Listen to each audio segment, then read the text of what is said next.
There's a tremendous amount of information available on how to stay healthy. Don't put it off. Do it now. When we get older, we want to feel wonderful so we can continue to experience new adventures. I read something a while ago that intrigued me.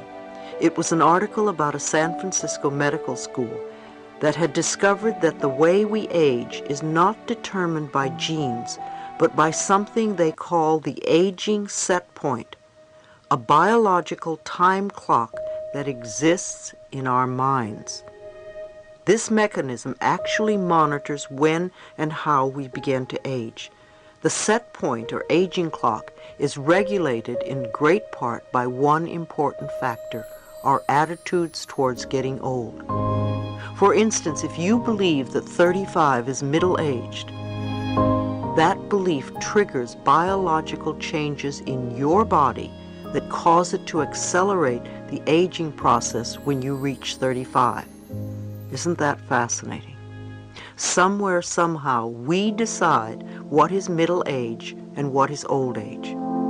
Where are you setting that aging set point within you?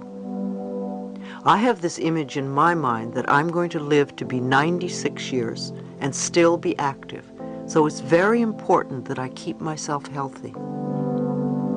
Remember, too, what we give out, we get back. Be aware of how you treat older people, because when you get old, that will be the way you are treated. If you believe certain concepts about old people, again, you are forming ideas that your subconscious will respond to. Our beliefs, our thoughts, our concepts about life and about ourselves always become true for us. Remember, I believe that you choose your parents before you were born in order to learn valuable lessons. Your higher self knew the experiences that were necessary for you to proceed on your spiritual course. So whatever you came to work out with your parents, get on with it. No matter what they say or do or said or did, you are here ultimately to love yourself. As parents, allow your children to love themselves by giving them the space to feel safe and to express themselves in positive, harmless ways. Remember, too, just as we choose our parents, our children also chose us. There are important lessons for all of us to work out. Parents who love themselves will find it easier to teach their children about self-love. When we feel good about ourselves, we can teach our children self-worth by example. The more we work on loving ourselves, the more our children will realize that it's an okay thing to do. Part 4. Applying your inner wisdom. All the theories in the world are useless unless there is action, positive change, and finally, healing. Chapter 11. Receiving prosperity. When we get frightened, we want to control everything, and then we shut off the flow of good. Trust life. Everything we need is here for us. The power within us is willing to give us our fondest dreams and enormous plenty instantaneously. The problem is that we are not open to receiving it. If we want something, our higher power doesn't say, "I'll think about it." It readily responds and sends it through. But we have to be ready for it. If not, it goes back into the storehouse of unfulfilled desires. Many people come to my lectures and sit with their arms folded across their bodies. And I think, how are they going to let anything in? It's a wonderful symbolic gesture to open our arms wide so the universe notices and responds. For many it's very scary, because if they open themselves up, they will think they may get terrible things, and they probably will, until they change whatever it is inside them that believes they will attract doom and gloom. When we use the term prosperity, a lot of people immediately think of money. However, there are many other concepts that come under the auspices of prosperity, such as time, love, success, comfort, beauty, knowledge, relationships, health, and of course money. If you are always feeling rushed because there isn't enough time to do everything you want, then you have a lack of time. You are poor in time. If you feel that success is beyond your reach, then you are not going to get it. If you feel life is burdensome and strenuous, then you will always feel uncomfortable. If you think you don't know very much and you're too dumb to figure things out, you will never feel connected to the wisdom of the universe. If you feel a lack of love and have poor relationships, then it will be difficult for you to attract love into your life. What about beauty? There is beauty all around us. Do you experience the beauty that is abundant on the planet? Or do you see everything as ugly and wasteful and dirty?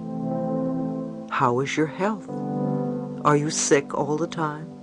Do you catch colds easily? Do you get many aches and pains? And then there is money. Many of you tell me there is never enough money in your lives. What do you let yourself have? Or perhaps you feel you are on a fixed income. Who fixed it? None of the above has anything to do with receiving. People always think, oh, I want to get this and that and whatever. However, abundance and prosperity is about allowing yourself to accept. When you are not getting what you want, on some level, you are not allowing yourself to accept. If we are stingy with life, then life will be stingy with us. If we steal from life, life will steal from us. Being honest with ourselves. Honesty is a word we use a lot, not always understanding the true significance of what it means to be honest. It has nothing to do with morality or being a goody-goody. Being honest really has little to do with getting caught or going to jail. It is an act of love for ourselves. The main value of honesty is that whatever we give out in life, we will get back. The law of cause and effect is always operating on all levels. If we belittle or judge others, then we too are judged. If we are always angry, then we encounter anger wherever we go. The love we have for ourselves keeps us in tune with the love life has for us. For instance, imagine that your apartment has just been burglarized. Do you immediately think that you're a victim? My apartment was just ripped off. Who did this to me? It is a devastating feeling when something like that happens. However, do you stop to think of how and why you attracted the experience? Again, taking responsibility for creating our own experiences is not an idea that many of us want to accept all the time, perhaps just some of the time. It is so much easier to blame something outside of ourselves. Yet our spiritual growth cannot occur until we recognize that there is little of value outside of us. Everything comes from within. When I hear that someone has just been robbed or experienced some kind of loss, the first question I ask is, whom did you steal from lately? If a curious look comes over their face, I know I have touched a tender spot. If we think back to a time when we took something and then think of what we lost shortly thereafter, the connection between the two experiences can be an eye-opener. When we take something that isn't ours, we almost always lose something of greater value. We might take money or some object, and then we might lose a relationship. If we steal a relationship, we might lose a job. If we lift stamps and pens from the office, we might miss a train or a dinner date. The losses almost always hurt us in some important area of our lives. It's unfortunate that many people steal from large companies, department stores, restaurants, or hotels, and so on, rationalizing that these businesses can afford it. This type of rationalization does not work. The law of cause and effect continues to operate for each one of us. If we take, we lose. If we give, we get. It cannot be otherwise.